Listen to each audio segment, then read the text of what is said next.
You've seen the headlines, right? 2027. China invades Taiwan.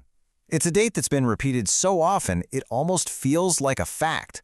But what if there's a huge, glaring vulnerability in that whole theory? Something that makes a 2027 invasion plan, well, almost impossible? Okay, let's get into it. One of the sources we looked at had this perfect way of describing it, calling the 2027 forecast a geopolitical horoscope. Think about it. It's dramatic, super memorable, and really easy to repeat. But does that mean it's actually accurate? Is it the whole story? And that's really the core question we're asking today. Are we on some unstoppable countdown to war?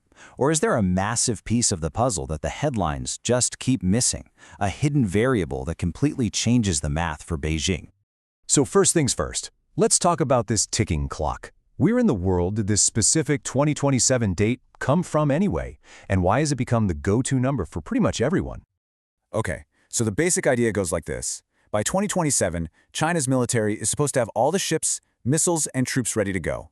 The hardware will be there. But here's the thing. A war machine doesn't run on ambition. It runs on energy. And that right there is where this whole popular theory starts to fall apart. And that brings us right to the heart of the argument. What one source calls China's Achilles heel, its absolutely staggering dependence on foreign energy. I mean, listen to how bluntly one analysis puts it. It's not just a bad idea. From a purely logistical standpoint, launching a war in 2027 would be a catastrophic, self-inflicted wound for China. And the reason why is shockingly simple. 70%. That's how much of its crude oil China has to import just to keep the lights on and the factories running, let alone fuel a massive military. That is a gigantic vulnerability for any country, especially one thinking about starting a major war. And just look at this chart. It really puts it all in perspective, doesn't it? See how big those slices for imports are? And it's not just crude oil. A huge chunk of their natural gas also has to be shipped in as LNG. In a war, those supply lines don't just become vulnerable, they become target number one. Because in a hot war over Taiwan, you can bet there'd be a naval embargo from the West almost instantly.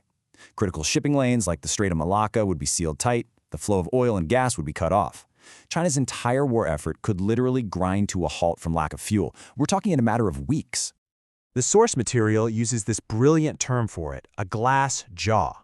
And that's the perfect image for China's energy situation. It looks powerful, but the supply chain is so fragile that one good tap, one embargo, could shatter the whole thing. And you just don't pick a fight when you know you have a glass jaw. Okay, but wait, there's an obvious counterargument, right? What about their giant energy-rich neighbor to the north? Surely Russia could just open the pipelines and bail them out. It's a totally fair question. Russia is an energy superpower, and they're friendly with China. So, could Putin really just pump enough oil and gas over land to make a naval blockade useless? Well, let's look at the actual numbers. The answer is a hard no. It's not even close. The scales are just completely off. China needs something like 11 million barrels of oil every single day. What Russia can physically send through its pipelines is just a tiny fraction of that. The math just does not work. So let's break down why this Russia will save them plan is a fantasy. First, the big pipelines they have, like Power of Siberia, they're mostly built for natural gas, not the crude oil a military desperately needs. Second, as we just saw, the volume mismatch is just enormous. And third, let's be real. Putin has his own war in Ukraine to fund. He needs to sell that oil for cash, not give it away to fuel someone else's ambitions. But the problem gets even bigger. China's vulnerability isn't just about energy. A shooting war would unleash an economic firestorm that goes way beyond the fuel tank. If China invades Taiwan, it would trigger the most punishing economic sanctions the world has ever seen. We're talking about a full-on assault on the core pillars of China's entire economy, its technology and its finances. Just think about two major choke points. First up, semiconductors. Sanctions would instantly sever China's access to the high-end chips that power everything from AI to modern weapons. Then there's that LNG we talked about. Most of it comes from places like Australia and the US. Cut that off, and you're looking at a scenario with widespread blackouts and potentially a freezing winter for millions. And here is the real kicker. China doesn't even need to fire a single bullet to start feeling this pain. Just the act of building up troops, of clearly preparing for an invasion, would set off a massive economic backlash.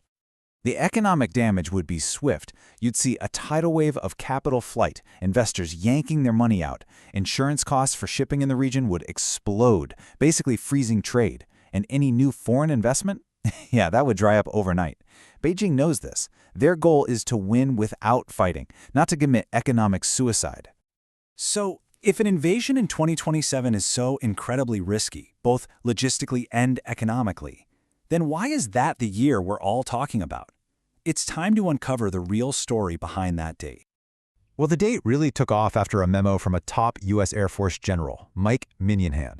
But here's the crucial part. As the source material points out, his prediction wasn't based on some secret intelligence about China's plans.